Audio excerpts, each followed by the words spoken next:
घाऱ्या करायचं चाललेलं आहे. भोपळा किसलेला आहे आणि थोडा मिक्सरला बारीक केलेला आहे.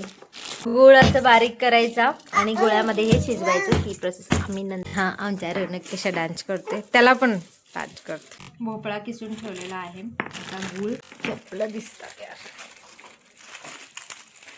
रौनक हे रौनक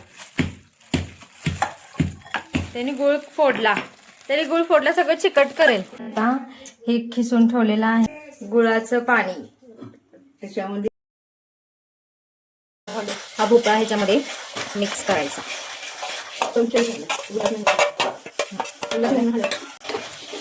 हे मिक्स करायचं त्यामध्ये असं करून मिक्स करायचं.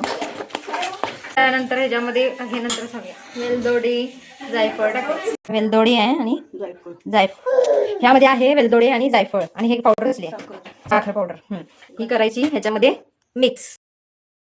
हे शिजल्यानंतर ह्याच्यामध्ये साखर शिजल्यानंतर ह्याच्यामध्ये वेलदोडी जायफळ आणि साखरची जराशी पावडर आणि ते मिक्स करायचं आणि थंड व्हायला द्यायचं. थंड झाल्यानंतर हे पिठामध्ये मळून घ्यायचं, मिक्स करायचं आणि त्याच्या घाऱ्या तयार करायच्या. रौनक काय करायला लागलाय? थंड झाल्यानंतर हे असं दिसतं कलर होतंय आणि ह्याच्यानंतर हे मिक्स पिठामध्ये मिक्स करायचं. चपातीचं पीठ घ्यायचं. 1 वाटी रवा घालायचा. 1 वाटी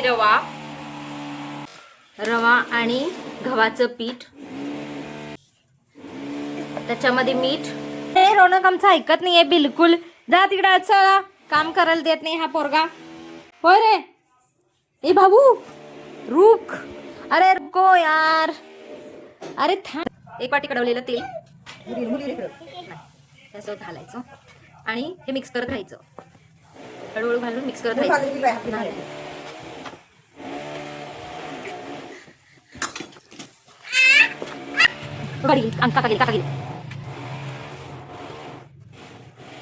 असे गट्टे होऊ द्यायचे नाही, ते फोडून घ्यायचे. शिजवलेला भोपळा ह्यामध्ये मिक्स करायचा.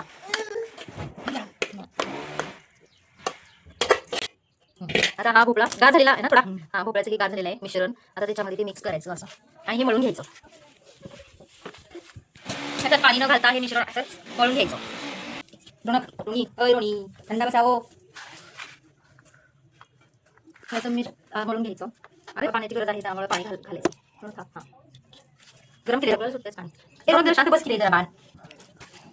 पाणीचा वापर करायचा जास्त वाळला असेल तर.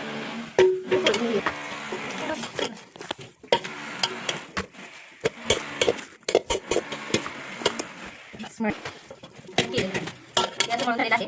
त्याला पाणी सुटल्यानंतर छान ते म्हणून घ्यायचे.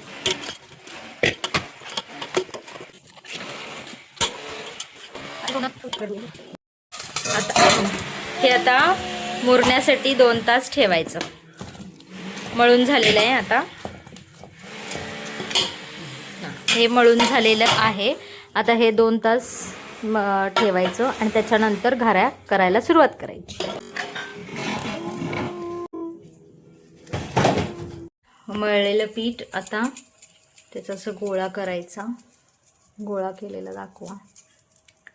असा गोळा करायचा आणि गोल करायचा. आकार द्यायचा गोल आकार. आणि हे डोनटला करतात असं. हे घाऱ्यांना सुद्धा असं करतात. आणि हे तीळ लावलेलं आहे. झालं एकाच बाजूला, दोन्ही बाजूला पण लावायचं. म्हणजे घारी झाली तयार. आणि आता ही